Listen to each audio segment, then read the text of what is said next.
नमस्कार, मैं आशा आप सभी का अपने YouTube channel stories world with Asha में स्वागत करती हूँ। आज की कहानी का शीर्षक है मौन संदेश। एक बार गुरु नानक देव जी अपने दोनों शिष्यों बाला और मर्दाना को साथ लेकर मुल्तान पहुँचे। उनकी कीर्ति वहाँ बहुत पहले ही पहुंच चुकी थी। भक्तजन उनके सत्कार के लिए उमड़ पड़े। मुल्तान के पीर बहाउद्दीन से ये सहन नहीं हुआ कि उन्हीं के गढ़ में एक परदेसी संत का उनसे बढ़कर स्वागत हो। उसने शीघ्र अपने एक शिष्य को बुलाया और उसके द्वारा दूध से भरा हुआ एक प्याला गुरु नानक देव जी के पास भिजवा दिया। दूध का प्याला देखकर मर्दाना ने पूछा, गुरुजी, इस कटोरे का क्या मतलब है? गुरु नानक बोले, दूध से भरा ये कटोरा भेजकर पीर बहाउद्दीन ने मुझे ये संकेत दिया है कि मुल्तान में उनके रहते हुए किसी अन्य फकीर के लिए कोई स्थान नहीं है। मर्दाना बोला, बड़ा घमंडी पीर है, इसका अभिमान चूर करना चाहिए। यह सुनकर गुरु नानक कुछ नहीं बोले।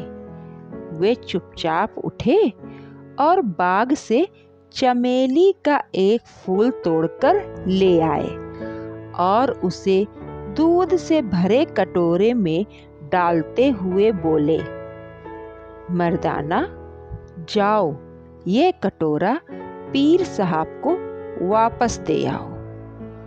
भरे कटोरे पर चमेली का तैरता हुआ फूल देखकर बहाउद्दीन जितना हैरान हुआ, उससे भी अधिक गुरु नानक जी के दर्शन के लिए इतना व्याकुल हो गया कि नंगे पांव ही अपनी कुटिया से निकल पड़ा।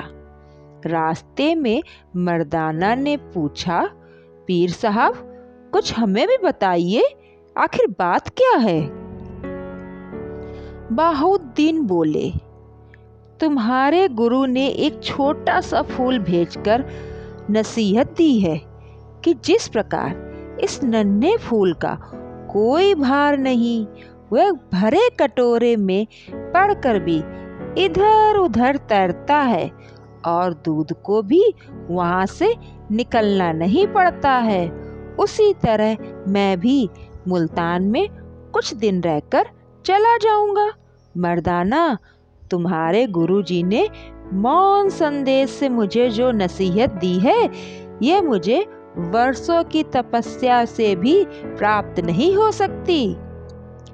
यह कहकर पीर बहाउद्दीन नंगे पांव ही गुरु नानक देव जी के पास जा पहुँचे और उन्हें अपने साथ अपनी कुटिया में ले आए।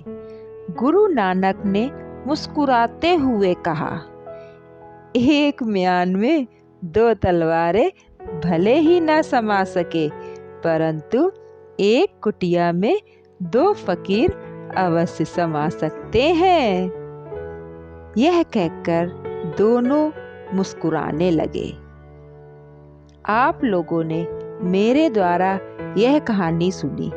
इस कहानी से हमें यह शिक्षा मिलती है कि किसी भी गुस्से का सामना मौन से बहुत ही भली प्रकार किया जा सकता है।